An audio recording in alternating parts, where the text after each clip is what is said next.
Alimentation, logement, transport. Le monde évolue. Comment consommer différemment ?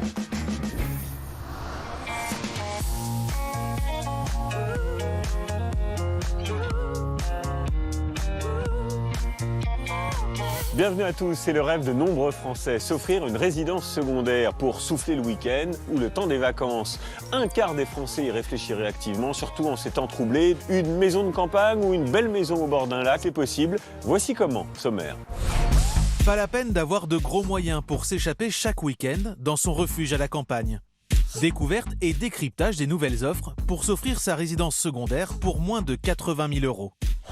Se rapprocher de la nature et réduire ses déchets de 30%. C'est la solution apportée par le compost, qui transforme vos déchets alimentaires en engrais naturels. La révolution est en marche, avec des modèles adaptés aux jardins, mais aussi aux appartements. Est-ce si simple? Y a-t-il des nuisances?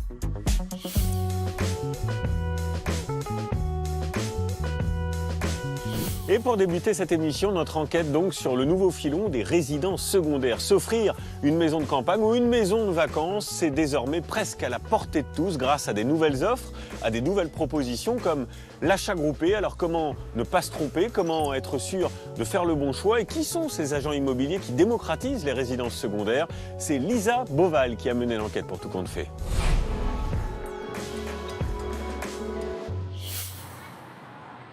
À Agen, comme chaque week-end, Allez, hop. Alors. T'as préparé tes affaires, prends un pull chaud parce qu'il commence à faire frais là. cette famille s'apprête à échapper à l'agitation de la ville Je prends quelques pommes.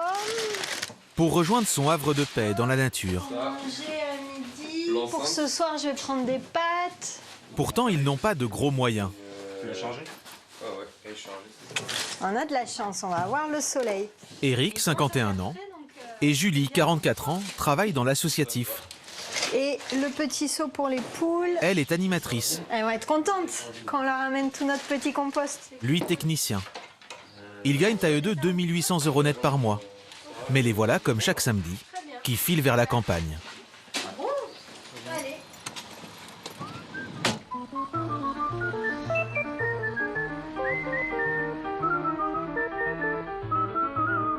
30 minutes de voiture seulement. Mais à l'arrivée, un dépaysement total. On va avoir un super week-end là avec ce beau ciel bleu. Il y a 6 ans, Julie et Eric ont eu la bonne idée. Faute de budget, ils se sont contentés d'acheter ce terrain d'1 hectare, en plein cœur d'une forêt, pour 1 000 €. Et ils y ont fait construire une cabane, nichée dans les arbres. Il fait combien? 8 degrés. Oui, on va laisser la porte ouverte, ça va faire rentrer un peu la chaleur. À l'intérieur, il faut aimer les petits espaces. Les fourmis, elles n'ont pas fait trop de dégâts. Oh, c'est bon. 20 mètres carrés habitables. Tu passes le coup de balai sur la terrasse, Loulou? Ouais. Et je vais installer le hamac, on va profiter du hamac avec ce beau soleil. Mais à l'extérieur, c'est tout l'inverse. La famille peut profiter d'une nature majestueuse et luxuriante, à perte de vue. Alors expliquez-moi où nous sommes là. Eh ben, on est chez nous, dans notre petite cabane dans les bois. Et on est bien content d'être arrivés pour passer notre petit week-end au grand air. Même Théo, un ado de 15 ans, est heureux de délaisser smartphone et réseaux sociaux pour un peu de tranquillité. Ouais, là, on est bien. Il y a 6 ans, après avoir acheté le terrain, Julie et Eric se sont renseignés sur ce qu'ils pouvaient y construire. Ils ont fait appel à une entreprise spécialisée dans la réalisation de cabanes perchées. Les travaux leur ont coûté 34 000 €. Avec l'achat du terrain, ils ont donc dépensé 35 000 € pour leur petit coin de paradis. On n'avait absolument pas les moyens d'acheter une maison secondaire, donc je crois qu'il y a un côté rêve d'enfant en fait, qui est ressorti. On s'est dit mais une petite cabane, pas un truc très grand, mais une toute petite cabane avec juste de quoi dormir, cuisiner, ça serait vraiment le rêve. Et en fait, moi je trouve ça 10 fois mieux qu'une grande maison secondaire. Un rêve d'enfant à la Robinson Crusoe. Si chacun a son coin couchage, la mezzanine pour les parents, le lit superposé pour Théo, dans la cabane, il n'y a ni électricité, ni eau courante. La douche se prend dehors face aux arbres, grâce à un point d'eau extérieur. À l'intérieur, Eric a installé des toilettes sèches Et le soir, la famille s'éclaire à la bougie. Celle-là, c'est bon. C'est assez grand. Celle-là, il faut la changer. Ah bah, si on avait de l'électricité, tout de suite, ça se ferait la vie à la maison dans une cabane. Mais c'est pas ce qu'on recherche. Nous, on veut justement essayer de prouver qu'on peut vivre sans électricité au moins un week-end ou même pendant des semaines quand on vient l'été, parce que l'été, on vient plusieurs semaines d'affilée, quoi. Ouais, non, mais Avoir comme cette famille un refuge pour passer ses week-ends en pleine nature. succulent. Bon, ouais. C'est un rêve partagé par de plus en plus de Français. L'envie n'est pas nouvelle, mais elle a été décuplée par le confinement. Après des semaines à rester coincés dans un appartement ou une maison de ville, les citadins aspirent aujourd'hui à plus d'espace et de verdure. Un quart d'entre eux envisageraient d'ailleurs d'acheter une résidence secondaire dans les 3 ans. Ça tombe bien, ce luxe autrefois réservé aux plus aisés n'est plus inaccessible. Petite cabane posée en pleine nature, coin peu prisé où les prix sont encore abordables, achat de maisons à plusieurs ou chalets clés en main, il existe aujourd'hui des solutions pour s'offrir une maison de campagne à moins de 80 000 €. Alors la résidence secondaire va-t-elle se démocratiser? Pourrons-nous tous, demain, profiter de notre petit coin de campagne? Signe de l'engouement pour ces résidences secondaires, aujourd'hui certains les achètent sans même les avoir visitées. Bonjour, vous allez bien? Ce matin, Emmanuel et Claude, 47 et 52 ans, ont rendez-vous chez le notaire pour acheter leur nouvelle maison. La propriétaire a donné procuration. Emmanuel à la recherche d'un emploi et Claude, peintre en bâtiment, habite dans le Gers. Si vous voulez du gel, il n'y a pas de problème. Mais ils ont toujours rêvé d'avoir un pied-à-terre en Bretagne pour se rapprocher de leur famille. On reprend son descriptif succinct. Rez-de-chaussée avec cuisine, salle de bain, WC, salon avec cheminée et une chambre à l'étage 3 pièces, bâtiments accolés, une pièce et mezzanine, terrain et bois attenants, voilà. Pendant le confinement, ils sont tombés sur cette annonce. Une longère avec 1 hectare de terrain dans le Morbihan, au prix de 53 400 €. Voilà, la maison. Comme ils ne pouvaient pas se déplacer, l'agent immobilier leur a envoyé des vidéos. Une route toute pleine de virages, donc les gens ne roulent pas bien vite, quand il y en a d'ailleurs. Très peu de voitures. Donc on a une pièce d'entrée, qui peut être tout ce qu'on veut, peut-être une salle à manger. À l'intérieur, 150 mètres carrés habitables. Donc je ne suis pas une cinéaste professionnelle, mais bon. Le salon. Malgré l'amateurisme des images, pour le couple, c'est un coup de cœur virtuel. Ils signent une promesse d'achat à distance et viennent définitivement s'engager aujourd'hui. Donc, je vais vous faire signer, tenez. Allez-y. Alors qu'ils n'ont jamais mis les pieds dans la maison. On est content pour l'instant, c'est... On se rend mieux tout à l'heure. Quand on la verra. Oui. Merci. Oui. Voilà, on est propriétaire de quelque chose, d'un bien qu'on n'a pas encore vu. Acheter sans visiter, cela peut paraître inconscient. Mais ils avaient trop peur que la longère leur passe sous le nez, car il y avait de la concurrence. Dès la levée du confinement, on a d'abord cru à un effet rattrapage. Et l'effet rattrapage se poursuit. Et effectivement, les biens partent très vite. Emmanuel et Claude ont acheté à Languélan, un village du Morbihan, situé à 130 km de Rennes et à 1 heure de la mer. Donc voilà votre propriété. Notre chez nous. Oui. Oh, ça... Belle longueur, hein? Ah oui, oui. Avec Christine Benot, l'agent immobilier Je vidéaste, connais bien. La photo était réaliste. Oui. ils vont entrer dans leur maison pour la première fois. Ah bien, super. Et même si c'est un peu tard, chaque détail va être passé au crible. La partie cuisine, enfin ça c'est une entrée, ils ont fait ça comme une entrée, avec un poêle à bois, un insert, plus exactement. En espérant éviter les mauvaises surprises. Mais bon, ça se traite.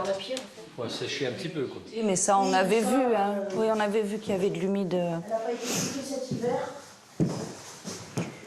La maison est humide. Les volets sont un peu grippés. Oh là là, oh là là. Il fallait un peu de force. Voilà. Ah, il a reconnu son maître. Juste un peu de force. Mais dans l'ensemble, ça a l'air d'aller. Voilà. Un petit peu de peinture, puis c'est bon. Voilà, donc là, de quoi faire 2 chambres. Hein. Et une salle de bain. À l'étage, des combles à aménager pour doubler la surface de la maison. Les travaux ont été commencés par les précédents propriétaires, une Américaine et un Anglais qui ont vendu car ils se séparaient. Bon, il n'y a pas grand-chose. Un petit peu de refaire un peu l'isolation parce que ça me plaît pas ce truc-là. Mais la bonne surprise, c'est l'extérieur. 1 hectare de forêt en guise de jardin. Emmanuel et Claude vont pouvoir l'arpenter pendant les 3 prochaines semaines. Car après avoir acheté cette maison en urgence, ils vont cette fois prendre le temps de l'apprivoiser. On va rêver notre maison, on va parler un peu de tout ce qu'il y a à faire. Voilà. Allez, à nous, ma cocotte. À nous. À la maison. Avec leur maison de campagne à moins de 55 000 €, vous pensez peut-être qu'ils ont décroché l'affaire du siècle dans la région. Mais dans ce coin de France, ces prix bas ne sont pas une exception. Nous allons comprendre pourquoi avec Christine, leur agent immobilier. En général, elle travaille avec une clientèle étrangère, des Anglais surtout, à qui elle vend de belles propriétés. Mais dans son escarcelle, elle a d'autres très bonnes affaires. Cette petite maison, entièrement rénovée, mais avec un toit neuf à 12 000 €. Donc là, exceptionnel. Mais pour trouver une maison à moins de 80 000 €, il faut faire quelques compromis. D'abord, s'éloigner de la mer et des coins touristiques. C'est une région qui est assez peu connue au final. La Bretagne est connue pour ses belles côtes. Le centre-Bretagne, on ne l'évoque pas souvent, voire jamais, alors qu'il y a des coins absolument sublimes. Et il y a des bons plans, mais c'est aussi une des motivations d'ailleurs des clients. Ensuite, ne pas chercher trop près des grandes villes, ni des grands axes routiers. Mais une fois ces concessions actées, les offres pleuvent. Un exemple de maison en pierre sous ardoise à 45 500 € dans un village. Voilà, poutre apparente, typique de la région. 70 mètres carrés de surface habitable, un terrain de 160 mètres carrés à l'arrière. On a celle-ci, donc une petite maison d'une chambre, 40 mètres carrés habitables, mais avec un très grand terrain. Alors là, on est à 64 600. Ici, on a un projet de rénovation d'une ancienne chapelle. Alors là, ça ferait un salon absolument immense. On est sur un prix de 75 900 € et on a en habitable 270 mètres carrés. Et ce qui est vrai pour le centre de la Bretagne, l'est aussi pour d'autres régions. Dans le Limousin, en Auvergne, Bourgogne, Franche-Comté, Champagne ou Lorraine, il est encore possible d'acheter un bien pour quelques dizaines de milliers d'euros. L'inconvénient, c'est que ce sont souvent des endroits loin de tout. Alors pour s'offrir sans se ruiner une belle maison bien placée, il existe depuis quelques années une nouvelle alternative, l'achat partagé. Dans le Berry, Maxime, un coiffeur de 25 ans, est aujourd'hui obligé de squatter la maison de campagne de ses parents pour inviter des copains en week-end. Je t'en prie. Mais plus pour longtemps. Avec Colline, sa copine, Antoine, son ami d'enfance, et un autre ami, ils ont décidé de se lancer dans une aventure, acheter tous ensemble une résidence secondaire. Avoir une maison à la campagne, déjà après le confinement, ça fait du bien d'avoir de l'espace. Et aussi, ça nous permettrait d'avoir un lieu de vacances où nous retrouver. Aujourd'hui, 30% de ceux qui souhaitent acheter une maison de campagne ont moins de 40 ans. Avec son job de coiffeur, Maxime gagne environ 2 000 € par mois. Pareil pour Antoine, informaticien. Colline, elle, est à la recherche d'un emploi. Mais par exemple, ma banque me suit sur 70 000 €. 70 000 €, ça fait un prêt de 350 € grosso modo. C'est pas gigantesque. L'intérêt d'acheter à plusieurs, c'est de démultiplier notre capacité d'emprunt, d'avoir plus d'argent et d'acheter quelque chose de plus grand, de plus beau, avec plus de terrain. D'ailleurs, quand les amis additionnent ce que chacun peut emprunter, ils arrivent à une très belle enveloppe, 370 000 €. Alors avec cet argent, à quoi peuvent-ils prétendre? Pour trouver leur bonheur, ils ont ciblé une région, la campagne berrichonne. Bonjour. Bienvenue sur la ferme. Merci. Et ils ont fait appel pour leur première visite à un agent qui a l'habitude des achats immobiliers groupés, Andrei Moshkovitch. Ok, cool. La ferme, située au cœur d'un village, se compose de 3 bâtiments, 2 anciennes granges et une maison du XVe siècle de 150 mètres carrés. Puis là, je vais vous laisser rentrer en premier parce qu'on va faire un bon dans le temps. Ah.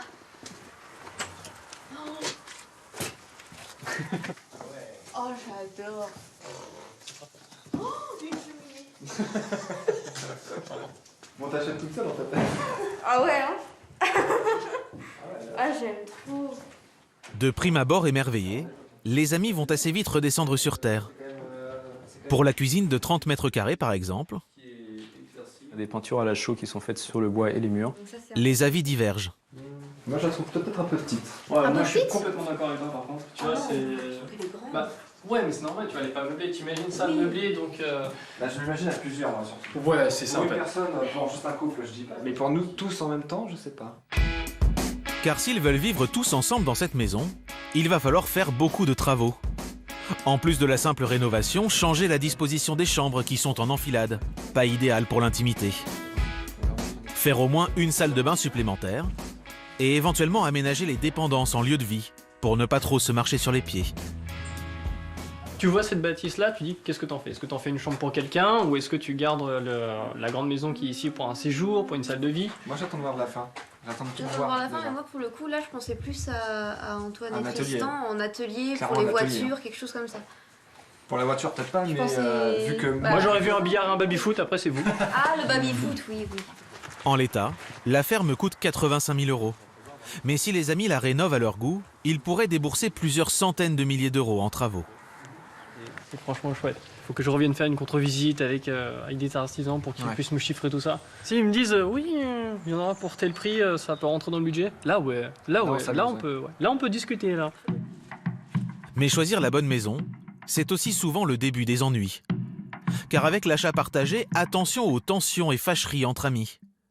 Un risque qu'a souvent observé Andrei Moshkovitch, l'agent immobilier. Lui aussi vit à la campagne.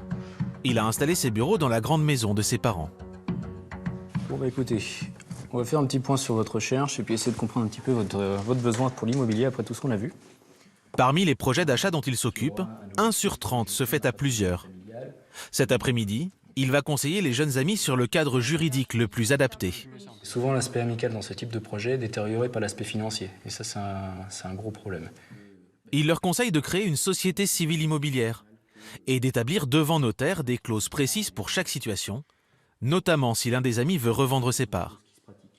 Ce qui va surtout permettre d'éviter les embûches, ça va être de bien connaître les personnes avec qui on va s'investir. Et ça, on ne pourra jamais assez le répéter, c'est qu'il faut mettre les cartes sur la table dès le départ. Ce qui compte, c'est surtout de prévoir le maximum de problèmes et surtout préparer les voies pour solutionner les potentiels problèmes qui pourraient arriver. Je le sens plutôt bien. Oui. Ce qui va être le plus important, c'est la rédaction des statuts. Oui. Oui. C'est ce que je pense aussi. Je pense qu'il faudra passer un bon moment sur ce document-là. Oui, c'est ça. Acheter à plusieurs, cela permet donc de viser de belles maisons. Mais cela demande beaucoup de boulot et ce n'est pas sans risque. Alors pour ceux qui souhaiteraient accéder tout de suite et sans effort à leur coin de paradis, il existe des solutions clés en main. Dans le sud de la France, à 2 km de la mer, donc le bassin de Thau, c'est le grand étang qu'on voit là-bas. Philippe ne se lasse pas de faire découvrir à sa petite fille la vue qu'il a depuis son jardin. Au fond, la petite montagne là-bas, c'est le Mont Saint-Clair, voilà, tout à fait, avec au pied la ville de Sète. Avec sa femme, il a acheté ce chalet de 63 mètres carrés il y a 3 ans. Bon les enfants, on va aller à la plage tout à l'heure. Philippe était cadre chez un grossiste alimentaire. Eliane travaillait dans l'administration. Ils habitent Annecy et viennent de prendre leur retraite. Hier, la dame, elle nous a dit que tu faisais des signes. Vous voulez faire quoi aujourd'hui? Ils cherchaient un petit pied-à-terre proche de la mer, notamment pour passer du temps avec leurs petits-enfants. Et aller à la plage. Aller à la plage. Et aller à la piscine. Mais surtout, ils ne voulaient pas s'embêter avec des travaux, l'entretien de la maison ou des dépenses imprévues. Grâce à une pub, ils sont tombés sur un concept qu'ils ne connaissaient pas, le parc résidentiel de loisirs. Ça a été un peu le coup de foudre, dans la mesure où la formule répondait un peu à tous les critères qu'on s'était listés. Ce parc, le voici. 130 chalets en bois sur un terrain de 10 hectares. Les résidents sont propriétaires de leurs parcelles et de leurs maisons, mais ils partagent aussi des équipements haut de gamme. Piscine chauffée, aire de jeu pour enfants ou salle commune pour se réunir ou faire la fête. Dans ce parc au bord de la mer, les prix sont plus élevés que pour une maison de village. 150 000 € pour ce chalet de 40 mètres carrés, 225 000 € pour la maison choisie par Eliane et Philippe. Le tout dans un espace entièrement clôturé. Allez, venez, on va faire un petit tour. On va prendre l'air. Ici, les enfants peuvent aller dehors sans aucun risque. Les parents, ils n'ont pas vraiment besoin de s'en faire puisque c'est fermé et qu'ils savent qu'on n'a pas le droit de faire dépasser la barrière. Hello David. Pour surveiller les allées et venues et entretenir le domaine, un gardien est aussi présent toute l'année. Dis donc, quand c'est pas la piscine, c'est les espaces verts. Ouais, on passe de l'un à l'autre. Un inconvénient quand même, diront certains, la promiscuité. Car les habitations sont un peu les unes sur les autres. Forcément, il y a un bon nombre de chalets, on n'est pas très éloignés les uns des autres. Pour autant, des haies nous séparent. Malgré cela, Eliane et Philippe ont pris goût à ces vacances et week-ends clés en main. Et ils ne sont pas les seuls. Depuis 2011, la société qui commercialise ces programmes a déjà créé 9 parcs résidentiels. 10 sont même en cours de construction. Avec à certains endroits des prix d'entrée à 79 000 € pour un chalet de 40 mètres carrés. On le voit, acheter une maison de campagne à un prix abordable, c'est possible. Grâce à des offres innovantes, c'est même de plus en plus facile. Avec 3,5 millions de maisons, les Français sont les champions d'Europe de la résidence secondaire. Une tendance qui devrait encore progresser dans les années à venir.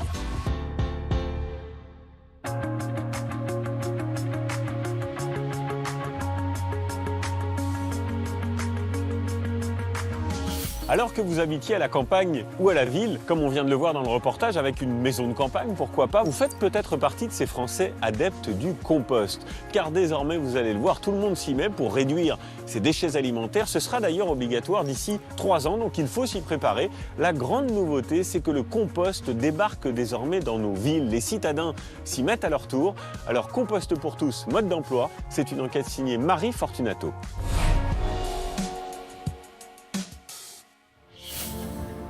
Dans ce village des Yvelines, au fond de cette allée, une famille se sent depuis quelque temps encore plus proche de la nature. Allez, on y va, on va au potager. À l'approche du déjeuner chez Alexandra, elle et ses enfants se rendent dans le potager, au fond du jardin.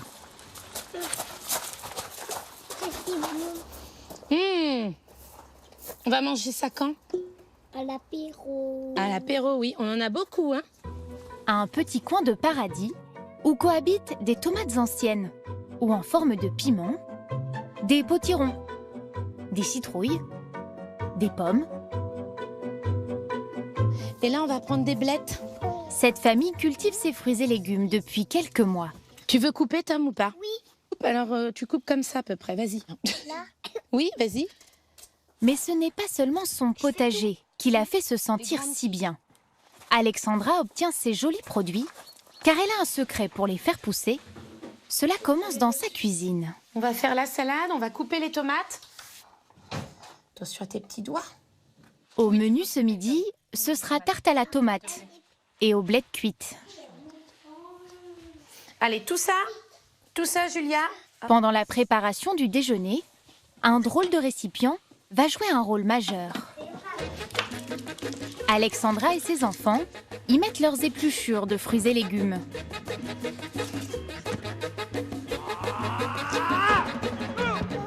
Et à la fin du repas, les restes alimentaires finissent eux aussi dans ce petit seau. Bien, Julia. Sauf la viande, le poisson et le fromage qu'il faut écarter.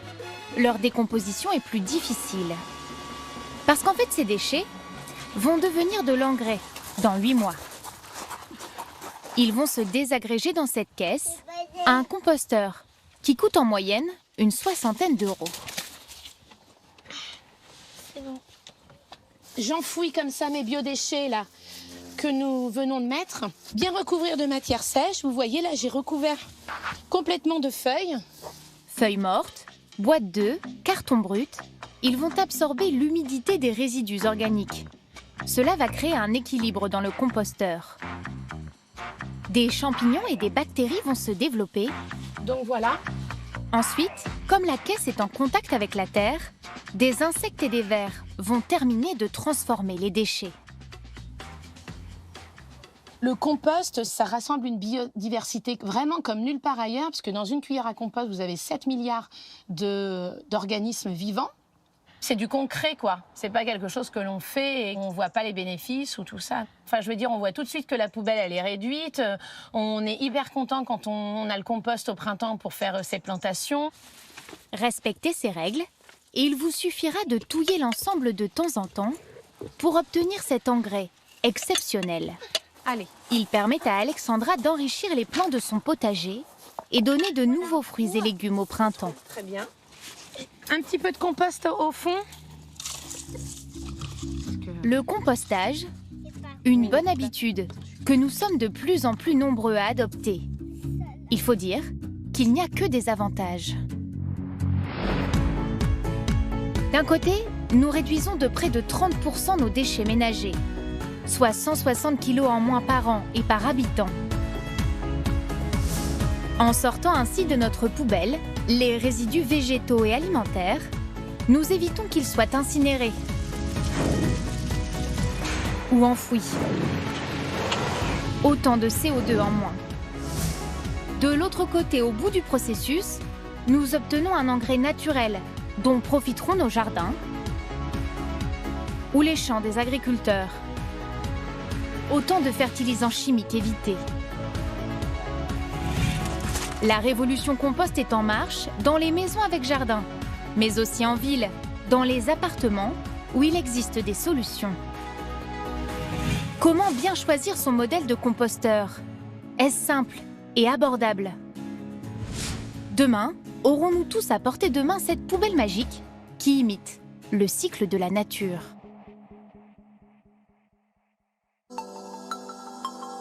L'une des premières surprises de notre enquête, c'est qu'il est possible d'avoir un composteur en pleine ville, dans un appartement, comme à Marseille. C'est ici que vit Margot. Cette chef de projet trentenaire essaie de réduire au maximum ses déchets. Bonjour. Et des lentilles corail. Les lentilles corail, elles sont en bas dans les silos. Ok, parfait. D'abord, pour faire ses courses, Margot privilégie les épiceries bio et en vrac, sans emballage. Elle apporte les siens, qu'elle réutilise. Est-ce qu'il fallait des pâtes fraîches ou du fromage avec ça? Merci. À la fin de l'année dernière, cette citadine a décidé d'aller encore plus loin. Elle cherche à se passer presque définitivement de sa poubelle. Pour ça, elle trouve une solution pour ses déchets alimentaires. Et la voici. Un composteur d'intérieur qui abrite ses nouveaux colocataires, des vers de terre. Une mélasse peu ragoûtante dans laquelle elle plonge, avec délice.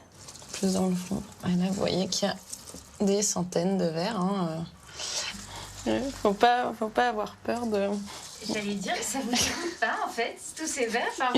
Mais en fait, c'est de la terre. Hein. C'est de la terre, donc ça me pose pas de problème. C'est vraiment, enfin, c'est pas sale, vous voyez. Il suffit de se rincer les mains. C'est comme si on faisait du jardinage, sauf qu'il y a plein de vers. On pourrait penser que ces pelures en décomposition, stockées dans sa cuisine, dégagent une mauvaise odeur. Mais là, c'est tout le contraire. Je pense que vous le sentez, ça sent pas mauvais du tout. Ça sent la forêt, quoi. Bon, je prends un truc alors. Je peux les couper en tronçons.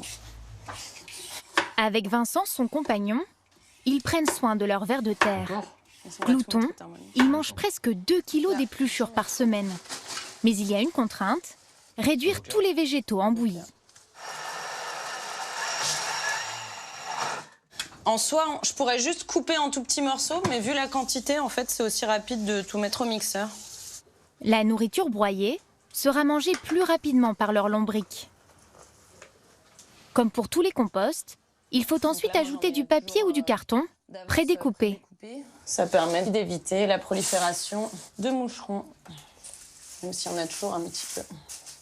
Voilà, bon appétit. Toute cette attention, ces vers la lui rendent bien. Avec ses composteurs d'intérieur, peu d'engrais, mais ce jus de compost, appelé lombriqué. Je mélange avec de l'eau. Donc le rapport, c'est entre 5 et 10% de l'ombrité par rapport au volume d'eau. Elle récupère presque 4 litres par semaine de ce fertilisant dilué de très grande qualité. Le problème des plantes en appartement, c'est que finalement, elles n'ont que les nutriments de leur terreau de peau qu'on leur met au début. Et là, ça leur permet d'avoir des nutriments naturels, comme si elles étaient en pleine terre. Ce plaisir de recycler ses déchets en appartement a tout de même un prix. Il faut compter au moins 64 € pour acheter un composteur d'intérieur, dénommé lombricomposteur. Et celui de Margot est à 157 €. Pour certains, les prix s'envolent, jusqu'à 379 € pour ce modèle design. À cela s'ajoute le prix de leurs petits habitants. Comme ces composteurs ne sont pas en contact avec la terre, il faut rajouter des verres. 18,50 € les 250 grammes. Et tenez-vous bien, certains entrepreneurs se sont déjà spécialisés dans l'élevage de ces bestioles d'avenir. Pézenas, à 50 km de Montpellier. Sous l'œil protecteur de Jean-Paul Nourry, des vers prolifèrent dans ce mélange de paille et de terre. Vous avez un regard un peu... Ah ouais, c'est mes potes, ça. C'est mes potes. Je leur parle, hein. Tout le monde leur parle d'ailleurs ici. Hein. C'est vrai. On a une empathie naturelle. On est gâteux, quoi. On est complètement comme avec un gamin. Voilà. Alors on a bien bouffé. Ou on a eu chaud aujourd'hui. Ou alors cette nuit, il a fait froid, les enfants. Cela fait 15 ans qu'il les dorlote. Il a compris l'intérêt des lombrics grâce à une amie qui revenait d'Australie. Là-bas, les composteurs de ville sont répandus depuis longtemps. Il se lance dans l'élevage et choisit minutieusement la variété de vers. Il faut des invertébrés sédentaires, compatibles avec la vie en appartement. D'autres espèces de vers dans un lombricomposteur seront fugueurs. Ceux-là, ce sont des vers composteurs de l'espèce Eisenia andrei. Donc ceux-là, on sait qu'ils ne sont pas fugueurs.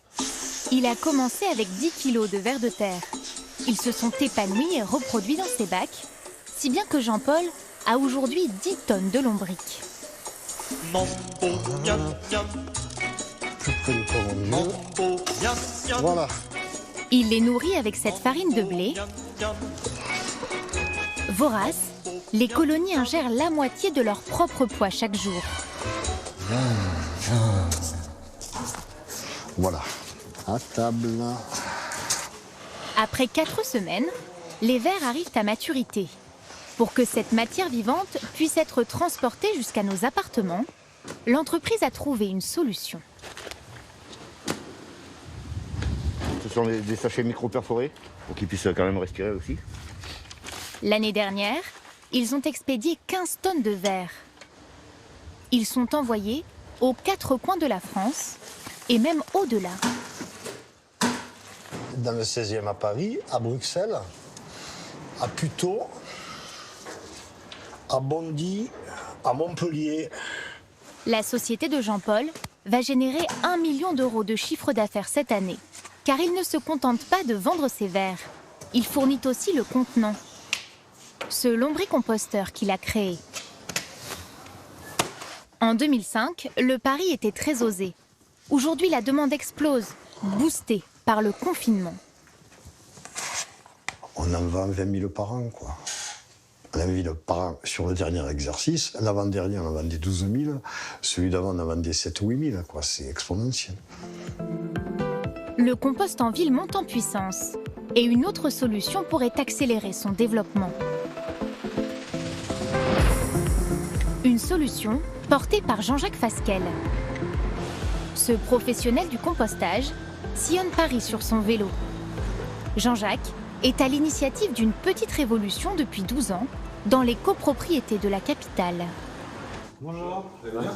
Ouais, et vous ? Ça va, très bien. Prêt pour la visite ? C'est parti. Ouais. Dans la cour de ce bâtiment, il vient vérifier l'état d'un composteur collectif qu'il a installé récemment. Ces caisses sont à la disposition des 155 habitants de l'immeuble. Avec les grosses chaleurs. Vous devez très vite vous en rendre compte vous-même, on voit bien que c'est trop sec. Donc, Ou c'est trop sec parce qu'il a fait chaud, ressort. Comme les résidents sont passés à côté de ce problème, Jean-Jacques leur donne une astuce infaillible pour contrôler l'état du compost. Quand je serre très très fort, si c'est trop sec, rien ne coule, donc là c'est le cas, hein, c'est évident. Et si c'était au contraire trop mouillé, ça coulerait à grande eau. Normalement, le bon taux d'humidité, quand on serre très très fort, il y a une petite goutte qui doit perler un peu comme une éponge essorée. Pour rééquilibrer le bac, il faudra l'humidifier. Ces conseils, le spécialiste va les prodiguer pendant 1 an, le temps de l'accompagnement. Et à l'occasion de ce transfert, De quoi tranquilliser Pierre, le responsable du composteur dans l'immeuble. Nous, on ne sait pas trop comment ça fonctionne. On a peur de faire des erreurs. Comme Jean-Jacques dit, est-ce qu'on met trop d'eau, est-ce qu'on met pas assez d'eau, pourquoi là il y a un peu de mouche, et puis du coup tout se régule. Et ça nous permet, oui, au contraire, de se dire qu'on a fait le bon choix et qu'on n'est pas perdu. Le fertilisant récolté pourra servir comme engrais pour le jardin ou pour les plantes d'appartement des résidents. De quoi donner une image positive au compostage et lever aussi quelques réticences du voisinage, inquiet par l'apparition éventuelle de rongeurs. Je vous dis pas que vous ne trouverez pas une petite souris de temps en temps, parce que je pense qu'il faut les accepter parce qu'elles font partie de l'écosystème d'un jardin. Mais en général, il n'y a pas de rats dans un composteur, sauf si le lieu était déjà avec une prolifération de rats. Bien évidemment, ils peuvent être attirés s'il y en a déjà. Et vraiment, dans des endroits compliqués, on met des grilles anti-rongeurs pour s'en protéger. Ce service est proposé par la mairie de Paris, qui prend en charge le coût du matériel, un peu plus de 500 €. Donc vous m'appelez quand le bac est plein et puis... Et autour de 1 700 € facturés par Jean-Jacques, notamment pour l'installation des bacs et pour ses conseils. Aujourd'hui, il existe plus de 3000 composteurs partagés en France. Signe que cette méthode de traitement des déchets ne cesse de gagner du terrain, elle a même donné naissance à un nouveau métier qu'exerce Jean-Jacques, maître composteur. Il est l'un des tout premiers à avoir obtenu le diplôme dans l'Hexagone. En 2011, il n'y avait pas de formation en France, donc il fallait aller en Belgique pour se former. Et le grand maître que je suis, il est formé en 11 ou 12 journées. Et moi, j'aime bien ce vocable parce que je trouve qu'il a une certaine noblesse. Ça fait un petit peu un artisan et je pense que nous sommes des artisans du compost. Pour devenir cet artisan, il a radicalement changé de vie. Son dernier emploi, directeur d'un temple de la consommation, une zone commerciale. Avec ce travail de maître composteur, il a presque divisé ses revenus par 2 et gagne 2 500 € net par mois. C'est clair que ça s'accompagne d'une réduction de salaire, mais ça s'accompagne aussi d'une augmentation du sens au quotidien. Donc voilà, je vis mieux dans ma tête sûrement qu'à l'époque. Cette aventure du compostage collectif, il l'a d'abord lancée dans sa propre résidence, où près de 80 foyers utilisent ces caisses. C'est ce modèle qui a convaincu la mairie de Paris. Bon bah parfait. L'année dernière, plus de 1100 tonnes de déchets alimentaires ont été recyclés dans la capitale grâce à ces bacs collectifs. Je peux les attraper là-haut, s'il te plaît. Le compost produit dans sa résidence lui permet de fertiliser ce joli jardin partagé, à l'image de cette plante sur laquelle poussent des haricots. Bah donne, je les prends puis je les poserai sur la table. Avec le compost, nous pouvons recycler nos restes alimentaires. Ouais, parfait. Une technique qui s'ajoute au recyclage du plastique, du verre ou du carton. Considérer nos déchets comme une ressource, cette tendance ne va cesser de prendre de l'ampleur et s'étendre même aux déchets les plus repoussants. Salut tout le monde. À Montpellier, Benjamin Clouet porte un regard amoureux sur l'une de ses dernières créations. Donc là, je vais vous montrer la toilette 2.0. Il est à la tête d'une coopérative qui a mis au point ces WC qui permettent de récupérer l'urine à part. Ces sanitaires peuvent être loués lors d'événements partout en France. Voilà, donc ça, c'est nos cuves d'urine de stockage. Alors, la tête caisson. Alors ça, c'est de l'urine qui vient d'un festival qu'on avait fait à Montpellier. Ces urines sont stockées sur son site pendant 6 mois pour les aseptiser. Il va ensuite les utiliser sous forme de fertilisant. Une méthode de recyclage inspirée de l'étranger. La France est super en retard sur ces thématiques de valorisation. La Suède, ça fait 40 ans maintenant qu'ils valorisent l'urine dans leurs champs. Le Maroc réutilise quasiment 98% de ses eaux usées de sortie de station d'épuration pour des usages industriels ou dans l'agriculture. La France, on recycle 0,02% de nos eaux usées. Contrairement aux idées reçues, les urines contiennent naturellement des nutriments dont les plantes ont besoin, comme l'azote ou le phosphore. Alors régulièrement, Benjamin en livre à un viticulteur à quelques kilomètres. Salut Bruno. Salut Benjamin. Tu vas bien? Écoute, ça va bien? Sympa de venir nous voir. Bah ouais, c'est clair. Alors tes vignes? Bah c'est clair. Alors les vendanges? Depuis 2 ans ici, 90 pieds de vigne sont fertilisés à l'urine. Top. Bah écoute, on en remet une dose alors. Allez. Elle ne va pas être injectée pure sur les vignes. Benjamin la dilue dans le système d'irrigation. 5 litres d'urine pour 100 litres d'eau. Donc on est vraiment dans un système de goutte à goutte. Bruno Le Breton, engagé dans une agriculture plus raisonnée, n'a pas du tout été repoussé par ce principe. J'ai vu mon arrière-grand-mère sortir ses excréments pour le mettre au fond du jardin, quoi.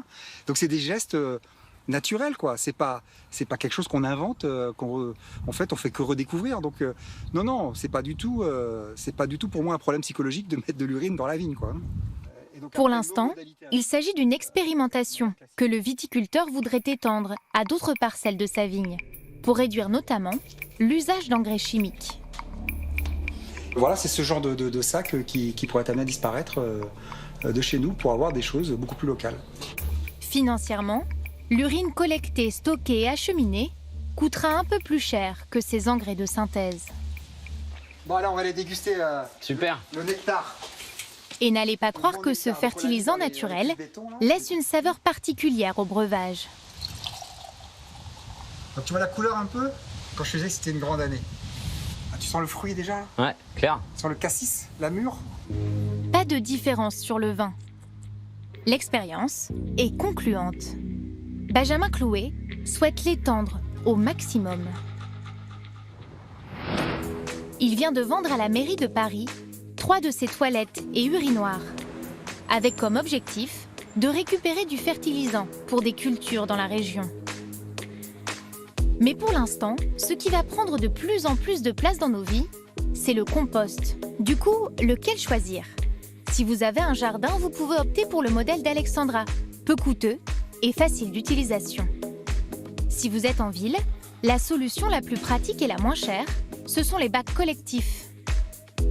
Les plus motivés s'amuseront eux à gérer leur vers de terre en appartement.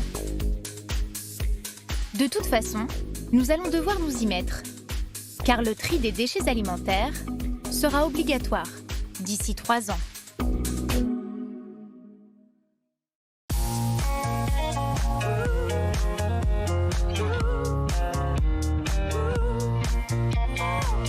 Voilà pour ce grand reportage. Tous à vos composts donc désormais. Merci de votre fidélité. On se retrouve très vite sur France 2 bien sûr et sur les réseaux sociaux.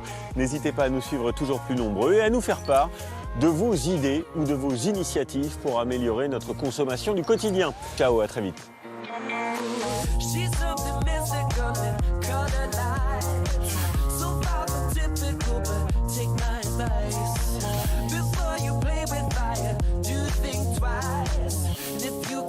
Don't be surprised. Lifted, drifting higher than the ceiling.